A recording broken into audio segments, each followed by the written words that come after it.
Cycling போறேன்னு வச்சுக்கோங்க sir, பின்னாடி ஸ்கூட்டி எடுத்துன்னு வருவாங்க. ஃபார் எக்ஸாம்பிள் நைட்ல பசங்களோட வெளில போறேன்னு வச்சுக்கோங்க சார், என் வாட்ஸ்அப்ல தான் அவங்க லொகேஷன் அனுப்பிச்சிப்பாங்க. முடிஞ்சதுக்கப்புறம் வெளில முடிஞ்சதுக்கப்புறம் அவங்க ஸ்கூட்டில நான் தான் வரணும்.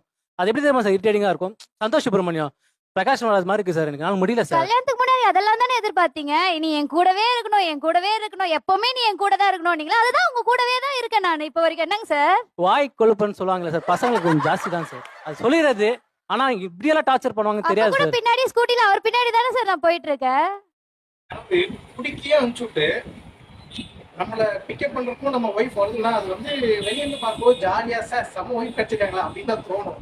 பட் ரியாலிட்டி என்னன்னா நம்ம பிடிக்கிற இடத்துக்கு நம்ம பொண்டாட்டி வந்துச்சுன்னா அது எப்படி இருக்கும்? கில்ட்டியாஸ்னா அப்படிங்கிற மாதிரி 4 பேர் நம்மளை கலாய்ப்பானுங்க. அது ஏத்துக்க முடியாதுதான். ஆனாலும் ஒய்ஃப் இடத்துக்குலாம் வருது, நம்ம இதுக்கு மேல புரிய வைக்கலாம் அப்படின்னு சொல்லிடுவாங்களா? சத்தியமா விட மாட்டானுங்க. யார் வந்தா என்னன்னு சொல்லி முடிக்கிறவங்க போட்ட மாட்டானுங்க பைத்தியக்காரனு.